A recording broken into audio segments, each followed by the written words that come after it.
I'm 22 and I feel behind. I'm 22 with an associate's in general studies. I don't want to stay a CNA, a certified nurse aide, forever.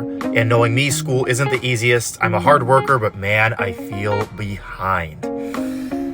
Okay, first things first, if you're 22 and you feel behind in any way, shape, or form, please stop. You're not behind. Second, you're doing better than you think you are, okay? You have a job. You have a job helping people, taking care of people. You have an associate's already in general studies, so you have some prerequisites kind of knocked out. And you're saying school isn't the easiest. You know, it's not easy for anybody.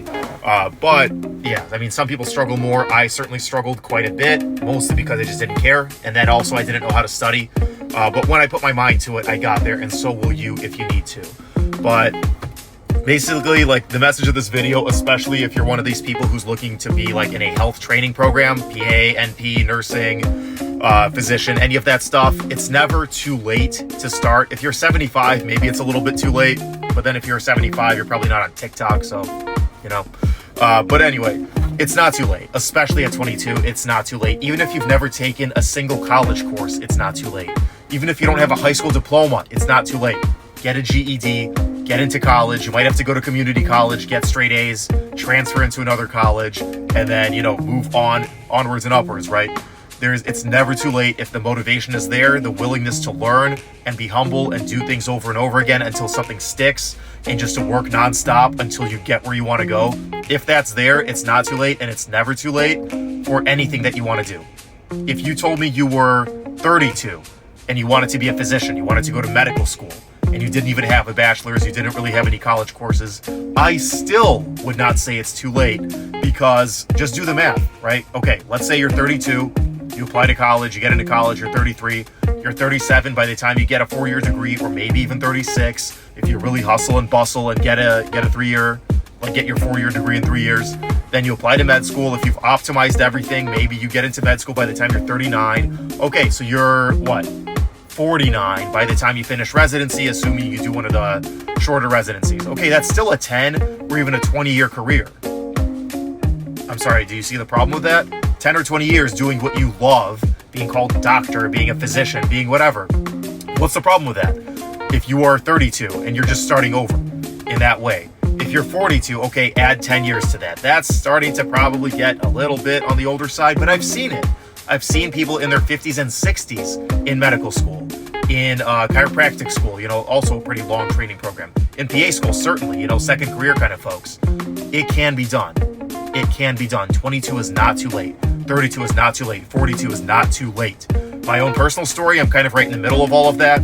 So I graduated college traditionally, 21 years old, you know, like everybody else, or like most people, traditional path. However, my grades sucked. My motivation sucked. I had no plan. I didn't know what to do. So I was kind of like starting over after I went to the military to basically pay off my student loans and then also get the GI Bill and get some life experience and discipline and all that stuff. So I was, what was I? I was like 28, 29. I got out of the military, and then I started doing post-bac and all that stuff. And so I finally got into PA school. I think I was like 29, turning 30 right around then. And I graduated at 31, you know, first job at like 31, 32. So, okay.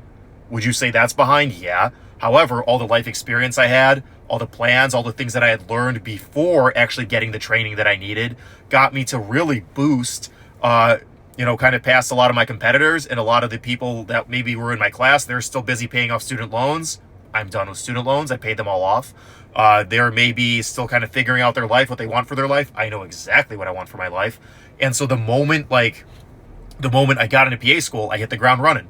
The moment I got out of PA school, passed the pants, and got my first job and started actually making decent money, I hit the ground running. Got a rental property, working on my second one. Got this business going, like all this other stuff that I was really waiting for that final puzzle piece to really drop in, all that stuff that was kind of like cooking in my mind in the background, but just waiting for the opportunity. Once the opportunity came, I hit the ground running.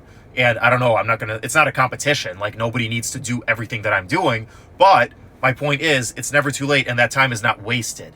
Okay, that time that you're kind of like in limbo or not exactly where you want to be, it's not wasted. And that kind of brings me to a story that a physician that I know, when I was a scribe, taught me, because I was kind of considering medical school versus PA school. And this Dr. Sims was his name. Wait, no, Dr. Mills. I want to say it was Dr. Mills, and he was actually kind of a big deal. His father founded emergency medicine in Alexandria, Virginia. So this guy, at least his dad, was kind of a big deal. And of course, he was an emergency physician, very successful, very smart guy. So he was a really good guy to learn from. But what Dr. Mills told me when I was considering medical school versus PA school is he said, look, yes, medical school is longer, the training is longer, but it's not like you're dead. It's not like during that time you're not living. You're still living. You're still practicing medicine. You're still having great experiences. You're still, spending time with people, maybe making friends, maybe getting married, maybe having other life events happen, maybe even traveling a little bit. Like, you're still alive. It's still life. Training, school, residency, it's all still life. You're still alive. You're still becoming a better person. If you put your mind to it, you're still alive. So any part of your journey, any amount of work, any amount of schooling, any amount of grinding, hustling that you have to do, don't count those as wasted years or months. Count that as your life. It might be a harder portion of your life than you would like it to be, but that's where you learn. That's where you become a better person. And then once that opportunity hits that you've really been waiting for, that you just hit the ground running, you really seize the day and you really do what you really, really want to do and live the life that you wanted and build your dreams, And also, like, once you get there, it's still not like, life's not ideal. It's not perfect. Like they say, when you get rich, you don't just become happy. Yeah, you're kind of ecstatic for a little while. Maybe you got a nicer car, maybe you got a nicer house, and then sooner or later that just becomes a new normal. So whatever your dreams are, you're not going to be like fully satisfied or as a whole new person and like just live life on cloud nine all the time just because you got where you want to go. As you're getting there, that's still life. So please don't feel behind. Just get where you want to go, get on the path. If you have to change the path, do that, but just don't feel behind. You're just where you need to be, and you need to go do what you need to do, and then go live your dream.